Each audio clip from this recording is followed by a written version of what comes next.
둘 다.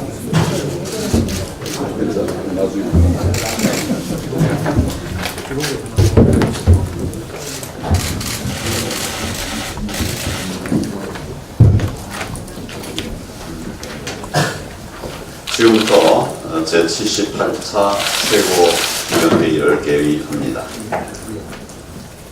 지금 대통령께서 미국을 방문하고 있습니다. 하노이 미국 정상회담 결렬 이후 한반도 정세가 매우 불안합니다. 우리 자동차에 대한 미국 측 관세 25% 적용 결정도 코앞에 있습니다.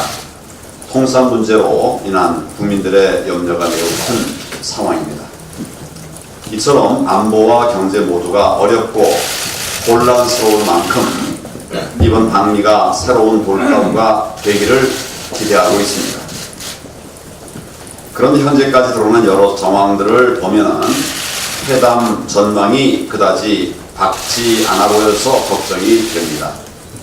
현재 미국은 제재 완화는 없다는 확고한 입장을 견지하고 있습니다. 어제 폼페이오 장관은 김정은을 폭군이라고 표현을 하고 최종적이고 완전하게 검증된 비핵화, 즉 FFVD 이것이 목표라고 분명하게 못을 박았습니다. 개성공단과 금강산 관광에 대해서도 불가 입장을 명백히 했습니다. 이에 반해서 우리 정부는 Good enough deal 이라고 하는 말을 하면서 포괄적 합의에 기반을 둔 단계적 보상 방안을 여전히 주장하고 있습니다. 개성공단, 금강산 관광 재개 등 남북 경협을 앞세워서 국제사회의 제재를 완화하자는 입장인데 결국 북한이 원하는 것부터 들어주자는 이야기가 됩니다.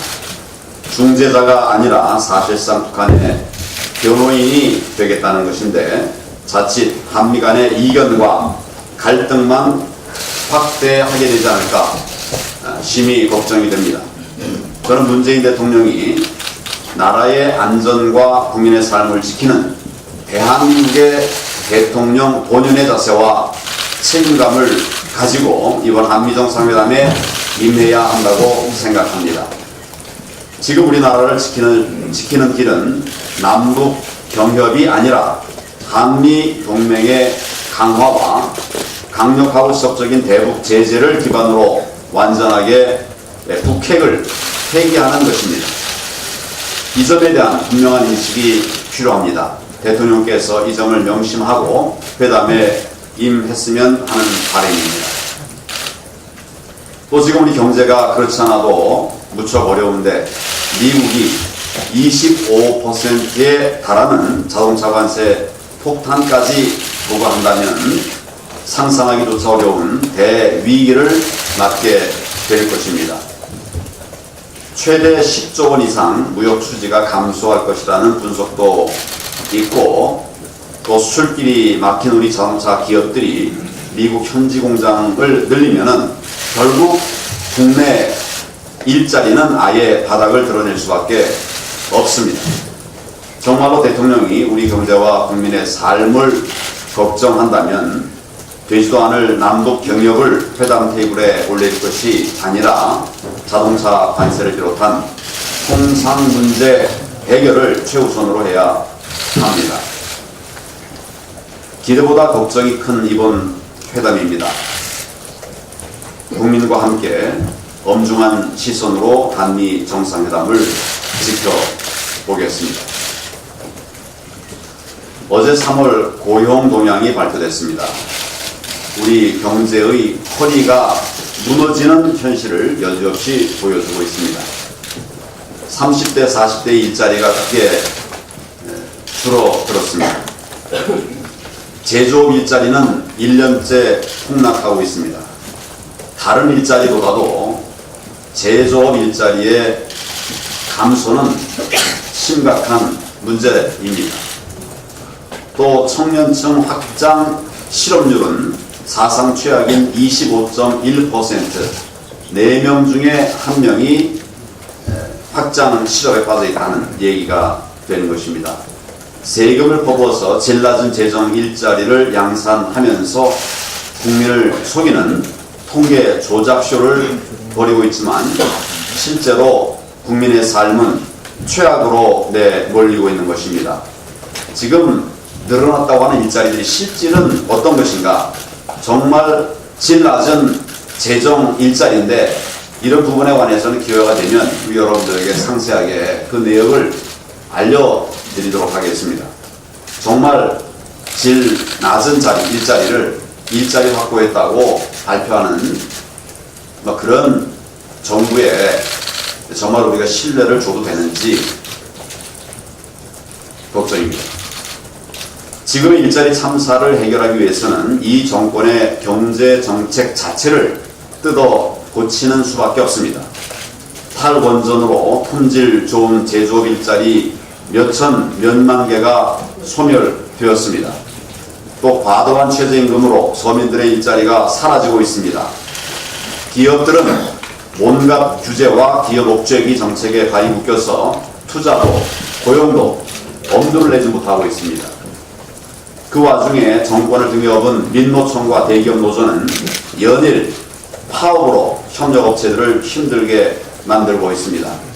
본인들이 파업을 하게 되면 그걸로 끝나는 것이 아니라 협력업체들의 정말 어려운 근로자들이 정말 힘든 그런 고통 속에 빠지게 된다는 점을 기억해야 됩니다. 정말 이런 부분에 대해서 우리 범국민적인 지적이 일어나야 되리라고 생각합니다. 일자리 늘리는 정책들은 사사건건 회방을 놓고 있는 이들의 형태, 이렇게 하면 어떻게 일자리가 늘어날 수가 있겠습니까? 우리 당은 어제 경제실정 백서 특위를 열어서 이런 상황을 점검했습니다. 우리 당의 대책을 조속히 마련할 계획입니다. 최저임금 결정 체계의 개편과 탄력근로제 확대, 신한울 3, 4호기 즉각 재개 등 당장 현장에서 효과가 있는 정책들부터 싸워서 추진해서 막을 것은 막고 진행시킬 것은 진행시키도록 그렇게 하겠습니다. 일자리가 민생의 근본이라는 각오로 당 차원에서 적극적으로 대처해 나가도록 하겠습니다. 대통령 순방 기간에는 가급적 정치적 비판을 피하려고 합니다. 그렇지만 도저히 그냥 넘길 수 없는 문제들이 계속 나오고 있습니다. 우선 주식으로 재산을 35억이나 만들고도 그걸 남편이 다 했다, 이렇게 주장하는 헌법재판관 후보, 정말 기본적인 자격이 없는 거 아닙니까? 심지어 주식을 보유한 회사의 재판을 맡기도 했는데 도대체 인사검증을 어떻게 한 것인지 묻고 싶습니다. 즉각 사퇴하거나 지명을 철회하는 것이 당연한 일이고, 청와대의 소위 조조라인 이제 정말 퇴출해야 되는 거 아닙니까? 대통령께서 이 문제부터 처리해 주실 것을 촉구합니다. 또 하나, 고교 무상교육 문제를 지적하지 않을 수 없습니다. 시기를 1년 앞당기고 순서도 고3부터 시행하겠다고 합니다. 누가 봐도 속이 뻔히 보이는 총선용 선심 정책입니다. 선거법 개정에서 고3에게 투표권 주고 무상교육으로 표를 사겠다는 사실상의 매표 행위입니다. 얼마나 선거가 급했으면 재원 확보 방안도 제대로 안 세우고 시도 교육감들과 갈등을 빚고 있습니다. 도대체 이 정권의 눈에는 선거밖에 안 보이는 것입니까? 이런 꼼수 선심 정책으로 표 얻을 국리 제발 좀 그만 하시기 바랍니다. 민생 살리기, 교육 바로 세우기에 정권의 책임을 다해 줄 것을 당부를 드립니다. 제대로 하려면 당연히 고1부터 그리고 어려운 학생들부터 예산이 허락되는 범위 안에서 그렇게 해야 지속 가능성이 있는 거 아닙니까? 우리 당 교육위 소속 위원님들을 중심으로 해서 이영털이 무상교육 정책을 반드시 바로 잡아주시기를 바랍니다. 감사합니다.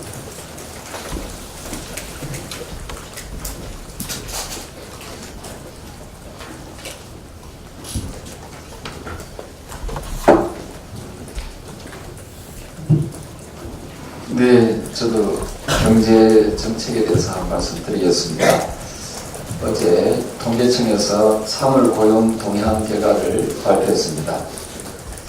여권 성향의 언론에서는 거의 실시간으로 3월 고용률 역대 최고, 또 취업자 수 20만 명대로 증가라는 자극적인 그런 보도를 했습니다. 저도 이 내용을 보고 국민의 한 사람으로서 설레이는 마음으로 통계청 자료를 살펴봤습니다. 근데 이 보도들, 통계청 자료가 얼마나 왜곡되어 있는가를 금방 확인할 수 있었습니다. 지금이라도 정부는 숫자로 실패한 경제 정책을 포장하려는 자세를 버려야 합니다.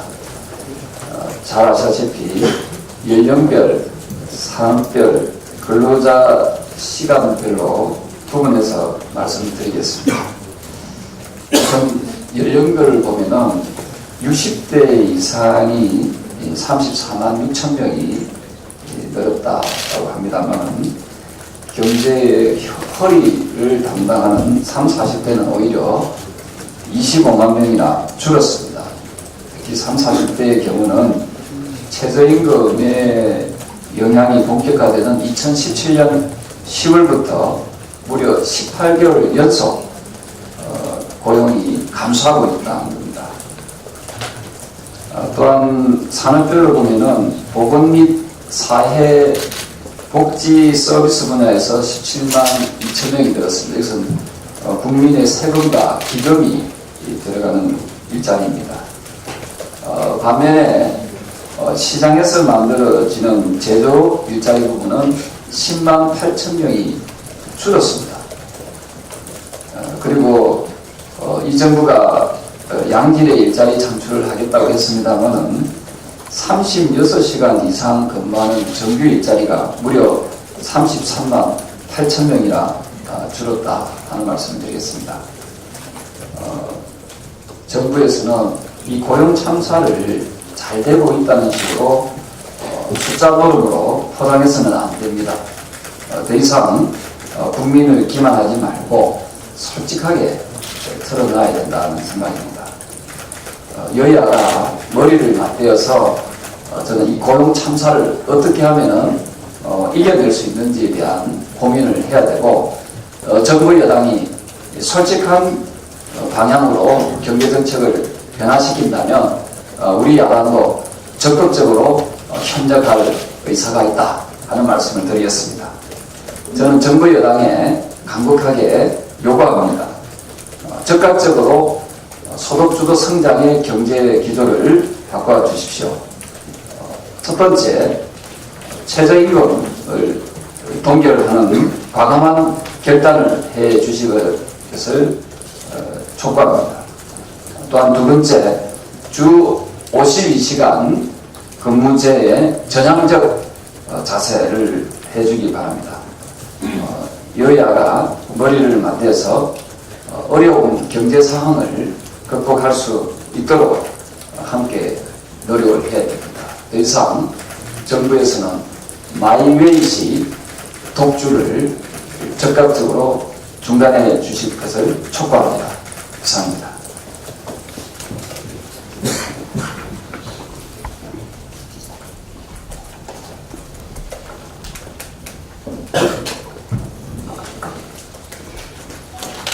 대통령 직속 3.1운동 및 대한민국 임정수립 100주년 기념사업 추진위원회가 그 대한민국 임시정부 100주년을 기리는 10명의 그 초상화 그림을 대형 현수막으로 만들어서 서울 광화문 정부청사와 교보생명 건물에 내걸었습니다. 그런데 이승만 대통령이 보이지를 않습니다. 일부 언론에서는 문재인 정부가 이승만을 왕따시키고 있다는 표현을 쓰고 있습니다. 임시정부의 초대 대통령이 누구입니까? 이승만 박사입니다. 근데 문재인 정부는 왜 이승만 박사를 왕따시키고 있을까요? 일제가 가장 높은 현상금으로 붙잡고 싶었던, 체포하고 싶었던 항일운동가는 누구였을까요? 이승만입니다. 그런데 친일파로 매도하고 있습니다. 해방 후 공산주의자들이 조선인민공화국을 세우려고 시도합니다. 그때 초대 당수로 세우고 싶었던 항일운동가가 누구였을까요? 이승만입니다. 물론 이승만 박사의 의사와 무관하게 이승만을 세우려고 했으나 실패했습니다. 문재인 정부가 임정수립 100주년을 기념한다고 하면서 그 초대 대통령 이승만을 제외하는 것은 역사 왜곡 아니겠습니까? 독도를 자기네 땅이라고 우기면서 역사를 왜곡하는 일본의 아베 정권과 무엇이 다른가요? 반일 감정을 앞세워 정권에 반대하면 친일파로 매도하는 문재인 정권과 반한 감정을 이용하여 자기 정치적 입지를 강화하는 일본의 아베 정권, 무슨 차이가 있나요? 역사적 사실은 팩트 그 자체로 받아들이는 것이 선진 국가의 정부가 마땅히 해야 할 일입니다. 정말 이제는 더 이상은 역사 왜곡은 하지 마시다. 네, 이상입니다.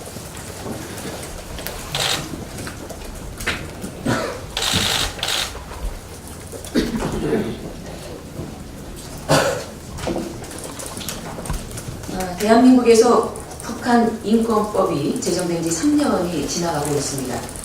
유엔에서는 2014년부터 2018년까지 계속 북한 인권 결의안을 채택하고 있는데 북한 인권 문제를 국제형사재판소에 회부하여 책임자를 처벌해야 한다는 표현이 5년 연속으로 포함되고 있습니다.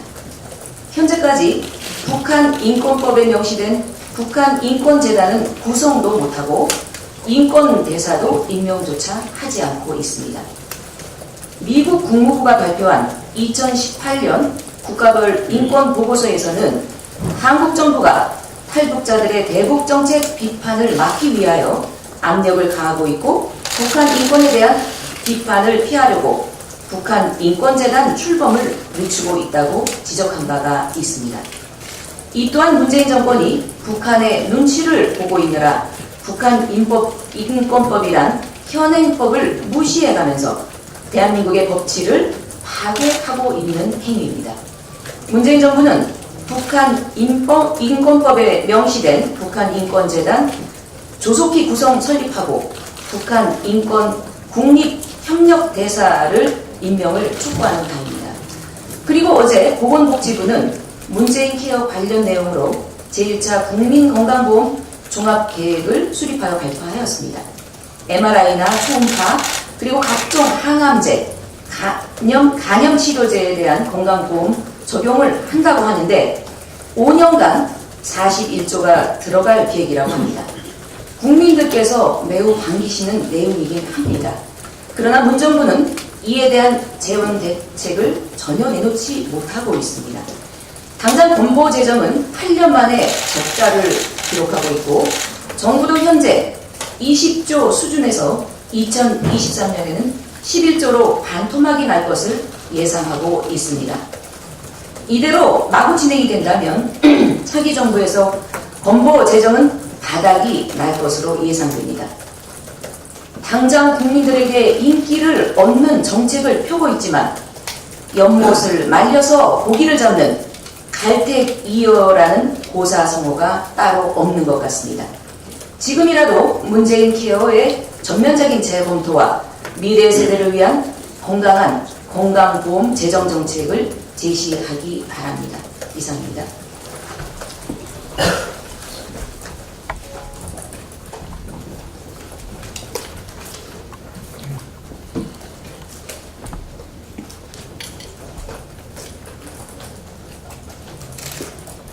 예, 어제 4월 10일 오전에 통계청에서 3월달 고용 동향 발표가 있었고, 오후에 바로 자유한국당의 문정권 경제실정백서위원회가 계속되는 고용 참사 이대로 둘 것인가 하는 제안에 토론회를 가졌습니다. 이 토론회는 청년, 여성, 전문가, 교수 분들이 16분이 참석을 하셨습니다. 중복되지 않은 범위 내에서 몇 가지 말씀을 드리겠습니다. 연간 일자리 증가는 이전 정부에서 연 36만 개씩 늘어났습니다. 작년에는 고용 참사가 있었지 않습니까? 그런데 금년 3월에 작년 3월에 비교해서 25만 명이 늘어났다. 이렇게 정부가 발표를 하면서 고용이 개선 또 지표가 나아지는 모습이라고 역설을 했습니다. 두 가지 말씀드리겠습니다. 첫째, 25만 명이 사실이라고 하더라도 그거는 통계상 착시입니다. 작년 3월이 굉장히 숫자가 낮았기 때문에 금년에 상대적으로 높게 보이는 겁니다. 두 번째는 25만 명이라는데 내용을 뜯어놓고 보면은 노인인구로 분류되고 있는 65세 이상 이분들이 정부에 돈 받고 청소하고 쓰레기 줍고 학교 학생들 동행시키고 하는 이런 데 일을 하시고 3, 40만 원 정도 받으시는 분들이 22만 명이 늘어났습니다. 그리고 대부분이 농사 일에서 집농사, 자기 집 농사 도와주면서 돈은 하나도 받지 않는 분들이 대부분인 농업 부분에서 8만 명이 늘어났습니다. 이 두 가지가 30만입니다. 그러면 실제로 25만 명 늘어나는 게 아니고 5만 명이 줄어들었다. 이렇게 언론에서 경제를 아시는 분들은 다 분석하고 있습니다. 65세 이상 노후를 보내셔야 할 어르신들이 소일을 하시고 30, 40대 연봉으로 월급으로 집안 살림을 꾸려야 될 가장은 실직으로 고통받고 있는 한국 경제의 어두운 모습이다. 이렇게 평가를 하겠습니다. 어제 참석하신 분들 말씀하신 거 중복되지 않게 몇 가지 말씀드리겠습니다. 주 36시간 이상 월 160만 원 정도 받는 분들의 일자리를 일로 보면은 전체적으로 보면 이렇게 환산을 해보니까 3만 5천 개 줄어들었더라. 경제학, 노동경제학 전공하시는 분들의 얘기입니다. 성장과 기업 활력이라는 나무는 심지 않고 일자리 열매만 따내는 것이다. 세금 내는 민간 일자리 10개 만들고 세금 쓰는 공공 일자리 1개 만들어야지. 지금은 그 반대다. 확실히 비정상이다. 3040 일자리와 65세 이상 일자리를 어떻게 동일선상에 놓고 보나. 등가로 보기 어렵기 때문에 취업자 수 25만 개 증가는 통계 왜곡이고 정책 사기다. 이렇게 아주 설파를 했습니다. 또 한 분은 나도 경제학 강의를 수십 년 하고 있지만은 농립업 일자리 착시를 취업자 수 증가로 왜곡하는 정부 해도 너무한다. 이렇게 얘기를 했습니다. 바꿔야 됩니다. 국가가 주도하는 소득주도 성장 포기해야 됩니다. 최저임금, 근로시간 다시 제자리로 돌려놔야 합니다.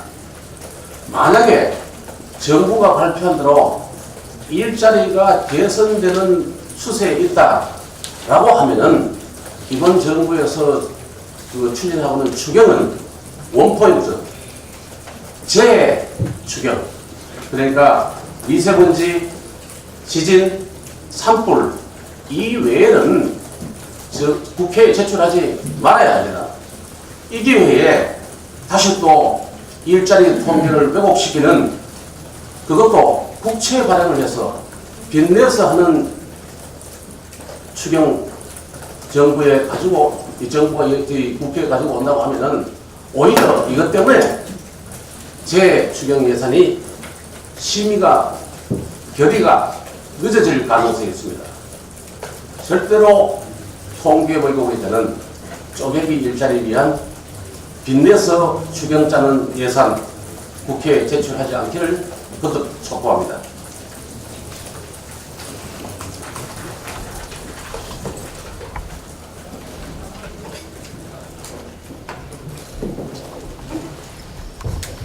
네, 그 공분을 샀던 아이돌 보미 아기 폭행 사건이 있었죠. 관련해서 제가 지난주에 아이돌 보미 아동 폭행 사건 발생 기관을 방문을 했었고, 그제는 아동 폭행의 피해자 부부를 직접 모시고 긴급 토론회도 열었습니다. 네, 아이돌 보미 폭행 사건이 터지고 나서 보니까 아이돌 보미의 선발, 교육 과정, 중간 모니터, 신고 체계, 사업 처리까지 뭐 하나 제대로 된 게 없었습니다. 그래서 피해 부모님과 여러 전문가들의 의견도 청취해서 이제 대안을 만들었고요. 그 결과물인 법안을 개정을 발의를 하게 돼서 이렇게 또 보고를 드립니다. 오늘 발의하게 되는 개정안의 주요 핵심 내용은 안심 아이돌봄 법입니다. 그래서 아이돌봄이 서비스 이용 시 돌봄 경력, 범죄 이력 등의 정보 제공을 의무화했고요. 아이돌봄의 자격 취소 기준을 강화했습니다. 그래서 원 스트라이크 아웃제를 적용해서 아이에게 폭행을 하거나 상해를 입힐 경우에는 자격 정지가 아니라 자격 취소 사유가 되도록 했습니다. 또한 아이돌봄이 채용 면접 시에도 인적성 검사를 통과하는 사람만이 채용될 수 있도록 하는 내용을 담았습니다. 끔찍한 사건 뒤에서야 정부의 제도적인 미비를 살피게 돼서 정말 가슴 아프게 생각합니다. 다만 이런 개정안의 결과물까지 냈기 때문에 우리 당에서 보다 적극적으로 관심을 갖고 위반이 되도록 노력하겠다는 말씀을 다시 한번 드리고요. 민주당은 어제서야 부랴부랴 당정 협의를 한 것으로 알고 있습니다. 법안 개정에는 한마음 한뜻으로 움직여 주시기 바랍니다. 자유한국당도 보다 안심하고 아이 키울 수 있는 사회를 만들기 위해서 지속적으로 관심을 갖고 최선의 노력을 다하겠습니다.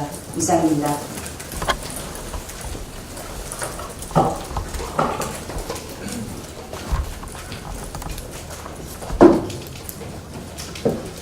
네, 어제 이미선 헌법재판관 후보자가 인사청문회에서 무려 5,500건의 주식 거래를 했는데 다 남편이 했다. 나는 모른다. 이런 얘기를 들으면서 두 가지 장면이 떠올랐습니다. 하나는 흑석동의 재개발 상가 구입하고도 다 아내가 저지른 일이다. 나는 몰랐다라고 했던 김의겸 전 청와대 대변인이 떠올랐고요. 또 하나는 최근에 크게 흥행했던 영화 돈에서 이 작전 큰손 세력과 영어 속에서는 번호표라고 등장합니다. 번호표와 주식 브로커의 관계가 떠올랐습니다. 재판을 맡고 본인 재판을 맡고 있는 회사의 주식을 남편이 그럼 거래하도록 했다면 이 영화에 나오는 소위 유지태와 유준열 관계하고 뭐가 다른가? 부부간 관계가 아니고 이런 작전 큰손 세력과 주식 브로커의 관계였는가? 라고 묻지 않을 수가 없습니다. 어떻게 이렇게 청와대는 인사 대상이 아닌 수사 대상을 공직 후보자로 지명하는지 참으로 궁금합니다. 국민들께서는 이 장면을 보면서 이렇게 세 음절 내지는 네 음절의 단어를 떠올릴 것 같습니다. 이래도 내지는 이런데도 라는 단어를 떠올릴 겁니다. 이래도 문재인 대통령은 이미선 후보자 지명 철회 안 하실 겁니까? 이런데도 소위 조남매 끝까지 끌어안고 가시겠습니까? 이런데도 대통령이 인사와 관련해 국민 앞에 사과하지 않으시겠습니까? 라고 얘기하실 겁니다. 문재인 대통령 미국에서 돌아오시는 대로 그때까지도 자진 사퇴 안 하고 있다면 바로 이미선 후보자 지명 철회하시고 소위 조남매 사퇴시키고 경질하시고 본인은 사과하셔야 됩니다. 지금 세무당국에서 세수 비상이 걸렸습니다. 작년 하반기 기업 실적이 악화되면서 지난 3월 말까지 내는 법인세 납부액이 당초 계획에 훨씬 못 미치는 것으로 나타나고 있습니다. 기업들이 오히려 세무서에다가 세금 납부 유예 좀 해달라고 요청하고 있는 이런 상황이라고 합니다. 법인세뿐만 아니라 소득세도 덜 거치고 있다고 하고요. 주택시장 얼어붙으면서 양도소득세도 아주 부진하다고 합니다. 그동안 어떻게 보면 세수 호황에 따른 이 국민 혈세를 마구 뿌려댔는데 이제 더 이상 이것도 할 수 없고 국채 발행하지 않으면 할 수 없는 이런 상황입니다. 그럼에도 불구하고 지역 차별적인 예타면제, 현금 살포성 복지정책, 최근에 발표한 고교 무상교육, 그리고 다목적 추경까지 이 모든 것을 재정으로 해결하겠다고 하고 있습니다. 이렇게 해서 늘어나는 국가 부채, 결국은 우리 청년과 미래 세대가 고스란히 떠안게 되어 있습니다. 세수 확보를 위해서라도 기업들이 투자를 늘릴 수 있는 환경을 조성해야 할 것입니다. 그리고 지난 화요일날 당대표님 모시고 포항 지진 피해 현장을 방문해서 간담회를 가졌고 여러 가지 포항을 살릴 수 있는 방안에 대해서 논의를 했고, 특히나 일단 급한 것은 포항 지진 특별법을 이번 4월 국회에서 반드시 통과시켜야 한다는 것에 주민들과 전적으로 의견을 함께 했습니다. 그런데 지금 여당의 경우에 이 법안을 내놓지 않고 있습니다. 지금 우리 당의 당론으로 제출한 이 법안과 다른 어떤 좋은 안이 있다면 여당으로 포항 주민들을 지원하기 위한 특별법을 내놓고 법안을 같이 병합 심리하면 될 것입니다. 법안을 내놓지 않고 이렇게 한다면 포항 시민들을 더 괴롭게 하는 결과가 되지 않을까 하는 우려가 있다 말씀드리면서 조속히 포항을 지원하기 위한 특별법을 내주시길 부탁드리고요. 어제 또 4대강 고저지특위에서 영산강 축산고를 방문했습니다. 공주의 그 금강의 공지보에 이어서 이 지역 주민들께서도 한결같이 보호 철거해도 수질 개선가 없다. 오히려 농업용수, 생활용수 부족한 이런 상황만 초래될 것이다. 라고 이렇게 우려를 표명하셨습니다. 정부의 이 잘못된 보호 철거 계획 끝까지 막아내는 일에 그 지역 주민들과 함께 투쟁해 나가겠다라는 말씀을 드리고, 끝으로 기재부에서 신재민 사무관 고발 취소했다고 하는데 이렇게 고발 취소한 걸로 어물쩍 정말 넘어갈 일이 결코 아니다. 우리 당에서는 이 문제 끝까지 추적해서 책임을 규명해낼 것이다 라는 말씀을 드립니다. 감사합니다. 예, 그럼 지금부터 회의를 비공개로 진행하도록 하겠습니다. 네, 비공개로 전환하겠습니다.